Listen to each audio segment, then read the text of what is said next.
In War and Peace, Leo Tolstoy's vast and intricate depiction of early 19th century Russia, Napoleon Bonaparte emerges as a central yet paradoxical figure, symbolizing both the grandeur and the futility of human ambition.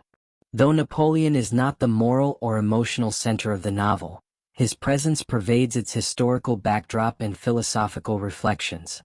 Tolstoy uses Napoleon not as a heroic or villainous individual, but as an emblem of the illusion of control, exposing the limits of personal power in the face of vast, impersonal historical forces. Role in the narrative. Within the narrative structure of War and Peace, Napoleon serves both as a catalyst and a mirror. His military campaigns and political ambitions form the external framework of the novel, shaping the fates of the Russian aristocracy, including the Bolkonskys, the Rostovs, and Pierre Bezukhov. The French invasion of Russia, led by Napoleon, provides the historical momentum that propels much of the novel's action, including the Battle of Austerlitz and the catastrophic retreat from Moscow. At Austerlitz, Napoleon's apparent triumph over the Russian and Austrian forces stands in stark contrast to the disillusionment experienced by Prince Andrei Bolkonsky. The young nobleman, who had sought personal glory and immortality under Napoleon's banner, sees the French emperor not as a demigod but as a petty, self-satisfied man, an ordinary human being drunk on his own importance.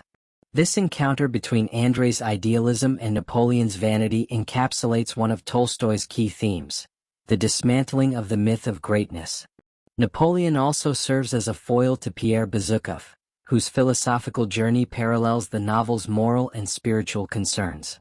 While Napoleon pursues the illusion of external mastery, the conquest of nations, and the shaping of destiny, Pierre grapples with internal questions of meaning, morality, and human connection. Their contrasting paths underscore Tolstoy's conviction that true power lies not in domination, but in humility and spiritual awakening. Thus, Napoleon's narrative function is twofold. He is the external force of history that drives events forward, and he is the embodiment of the internal delusion that Tolstoy seeks to expose. Symbolic significance. Symbolically, Napoleon represents the hubris of rationalism and the illusion of individual agency. Throughout War and Peace, Tolstoy deconstructs the idea that great men, emperors, generals, and monarchs are the true authors of history. For Tolstoy, such figures are swept along by historical necessity, their apparent decisions dictated by countless minor circumstances beyond their control. Napoleon, who imagines himself the master of Europe, is in Tolstoy's eyes merely a cog in the immense, unconscious machinery of human destiny. Tolstoy often depicts Napoleon through imagery that undermines his grandeur. He is frequently described in small, even comical terms. His gestures are exaggerated, his emotions theatrical, his words hollow. In one striking scene after the Battle of Austerlitz, Napoleon surveys the battlefield littered with the dead, and Tolstoy draws attention not to his majesty but to his self-absorption. The emperor congratulates himself on his great victory, while oblivious to the suffering he has caused. This ironic juxtaposition between Napoleon's self-perception and Tolstoy's detached narration highlights the novel's moral irony. What seems glorious from one perspective is revealed as grotesque from another. Furthermore, Napoleon's obsession with control and calculation mirrors the Enlightenment rationalism that Tolstoy critiques. Napoleon believes that through strategy, planning, and intellect, he can impose order on the chaos of human affairs. Tolstoy dismantles this belief by portraying war as a realm of chance, confusion, and human frailty. The real outcomes of battles in War and Peace emerge not from Napoleon's commands but from the spontaneous actions of countless individuals, soldiers and officers alike, and even from environmental factors such as weather and terrain.